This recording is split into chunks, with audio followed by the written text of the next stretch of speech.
मंगलम industrial finance के बारे में बात करेंगे। जब 3:30 बजे मार्केट बंद हुआ तो इस कंपनी का जो शेयर प्राइस था वो 1 रुपये से नीचे का था, 96 पैसे का था। और जब मार्केट चालू था तो आज इस कंपनी के शेयर पे अपर सर्किट लगा रहा 5%। लेकिन जब 3:30 बजे तो इस कंपनी का जो रिटर्न था वो गिर गया और गिर के रहा 3.23% का। सबसे अच्छी बात यह है इस कंपनी की कि कंपनी का शेयर प्राइस 1 रुपये से नीचे का है और कंपनी कर्ज मुक्त भी है। यह वीडियो सिर्फ एजुकेशनल पर्पज है, ना हम कोई भी स्टॉक खरीदने की सलाह देते हो ना ही बेचने की।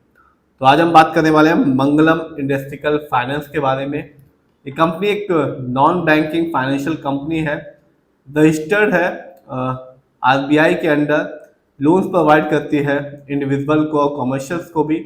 और आज जब 3:30 बजे मार्केट बंद हुआ तो इस कंपनी का जो शेयर प्राइस था वो था 96 पैसे का, यानी कि 1 रुपये से नीचे का शेयर प्राइस। और आज इस 1 रुपये के नीचे वाले शेयर प्राइस ने कमाल का रिटर्न निकाल के दिया 3.23% का।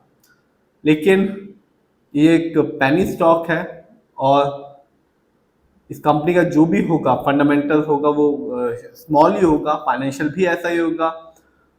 मैं हमेशा कहता हूँ कि आप अच्छी कंपनी में इन्वेस्ट कीजिए और लॉन्ग टर्म रिटर्न को जरूर देखिए। देखते हैं इस कंपनी के लॉन्ग टर्म रिटर्न को, स्पेशली 1 साल, 3 साल, 5 साल को। तो बात की जाए इस कंपनी के मंगलम इंडस्ट्रियल फाइनेंस के 1 साल के रिटर्न की, तो जब मार्केट डाउन था तो इस कंपनी ने अपने शेयर होल्डर्स को बहुत ज़्यादा निराश किया। इस कंपनी का शेयर प्राइस गिर गया 48.56% का, यानी आज से ठीक 1 साल पहले मंगलम इंडस्ट्रियल फाइनेंस का शेयर प्राइस था ₹1.85, जो आज के दिन 1 रुपये से भी नीचे का हो गया 96 पैसे का। तो जिसने भी सोचा होगा कि 1 साल इस कंपनी में पेनी स्टॉक है, ज़्यादा क्वांटिटी ले लेता हूँ और 1 साल बाद देखूंगा कि ये कंपनी कैसा रिटर्न निकाल के दे रही है, अच्छा रिटर्न निकाल के देगी तो बेच के निकल जाऊंगा, तो ऐसा इस कंपनी ने नहीं किया। जिन्होंने भी ये सोच के पैसा लगाया होगा उनको निराशा ही हाँ लगी होगी। तो शेयर मार्केट ऐसा ही होता है। सबसे अच्छी बात यह है कि इस कंपनी का जो शेयर प्राइस है 1 साल पहले भी 2 रुपये से नीचे का था और आज भी 1 रुपये से नीचे का है। तो पेनी स्टॉक है और पेनी स्टॉक ये कोई भी नहीं जानता कि 5 साल 10 साल में ये पेनी स्टॉक आगे चल के क्या मालूम मल्टी बैगर बन जाए। स्टॉक के परफॉर्मेंस को देखते हैं तो जो कंपनी का हाईएस्ट शेयर प्राइस गया इस साल वो है ₹3.30 का, जबकि लोएस्ट शेयर प्राइस आया 80 पैसे का। फंडामेंटल्स को देखते हैं तो जो कंपनी का मार्केट कैप है वो 133 करोड़ का। ये कंपनी स्मॉल कैप की कंपनी क्योंकि मार्केट कैप 5,000 करोड़ के नीचे का है। पीबी रेशियो 1.73 है। शेयर मार्केट में जो अच्छा किसी भी कंपनी का पीबी रेशियो कहलाता है वो होता है 1 या तो बिलो 3।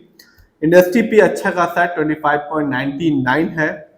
शेयर मार्केट में एक अच्छा इंडस्ट्री पी जो होता है वो होता है 20 से लेके 25 के बीच में। ये बताता है कि कंपनी का जो स्टॉक है मार्केट में कैसा परफॉर्म कर रहा है, क्या वो बहुत ज़्यादा सस्ता तो नहीं हो गया, क्या वो बहुत ज़्यादा महंगा तो नहीं हो गया। डेप्ट टू इक्विटी नहीं है, मैंने पहले ही बताया ये कंपनी कर्ज मुक्त कंपनी है, इस पर किसी भी तरह का कोई लोन कर्ज नहीं है। आरओई 4.24 है, कम है क्योंकि शेयर मार्केट में एक अच्छा आरओई जो होता है वो होता है 15% से लेकर 20% के बीच में। आरओई बहुत इंपॉर्टेंट होता है और जब भी आप किसी कंपनी के फंडामेंटल्स को देखें तो आरओई जरूर देखें, क्योंकि आरओई ये बताता है कंपनी हमारे पैसे को कैसे इस्तेमाल कर रही है।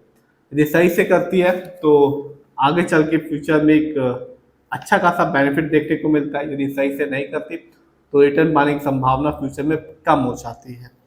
ईपीएस बहुत ही कम है इस कंपनी का, 0.01 है, क्योंकि शेयर मार्केट में जो अच्छा ईपीएस कहलाता है वो होता है 80 और से ज़्यादा का। Earning per share trailing 12 month का, ये मतलब होता है कंपनी ने लास्ट 12 महीने में कितना कमाया। डिविडेंड यील्ड है 0.73%। शेयर मार्केट में एक अच्छा डिविडेंड यील्ड कहलाता है 2% से लेकर 6% के बीच में। हाई डिविडेंड यील्ड ये बताता है कि शेयर होल्डर्स को इंडिकेट करता है कि इस कंपनी को लेना चाहिए और अपने पोर्टफोलियो में ऐड करना चाहिए, क्योंकि आगे चल के ये एक अच्छा खासा बेनिफिट दे सकती है।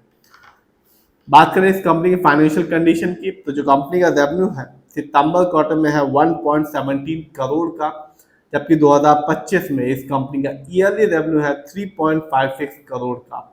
2025 में इस कंपनी का सितंबर क्वार्टर का प्रॉफिट रहा 0.41 करोड़, जबकि 2025 जो ईयरली जो साल अभी खत्म होने को आया इस पेनी स्टॉक का जो ईयरली प्रॉफिट रहा 1.23 करोड़ का। नेटवर्थ को देखूं तो कंपनी का नेटवर्थ इस साल 2025 में रहा 29.42 करोड़, जबकि 2024 में इस कंपनी का जो नेटवर्थ था वो था 28.83 करोड़ का। नजर डालते हैं इस कंपनी के शेयर होल्डिंग पैटर्न को, तो रिटेलर्स यानी कि हम लोग का पैसा इस कंपनी में सबसे ज्यादा लगा हुआ है, जो कि 56.03% का, जबकि प्रमोटर यानी कि इस कंपनी के ओनर्स हैं उनका पैसा इस कंपनी में लगा हुआ है 43.97% का।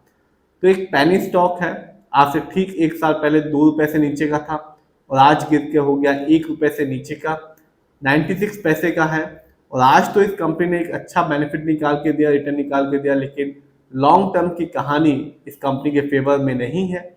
इस कंपनी ने एक साल में अपने शेयर होल्डर्स को निराश किया और इस कंपनी का कुछ भी आप उठा के देख लीजिए, चाहे शेयर होल्डिंग पैटर्न हो, फंडामेंटल हो या फाइनेंशियल हो, ये एक पेनी स्टॉक है और पेनी स्टॉक जैसा ही इसका सब कुछ है। तो पेनी स्टॉक है, सस्ता जरूर है लेकिन रिटर्न नहीं दे रही है कंपनी। फिर भी आप जिस भी कंपनी के शेयर को खरीदना, खुद रिसर्च करना, एनालाइज करना, अपने फाइनेंशियल एडवाइजर की राय लेना, तभी अपने पैसे को शेयर मार्केट में लगाना।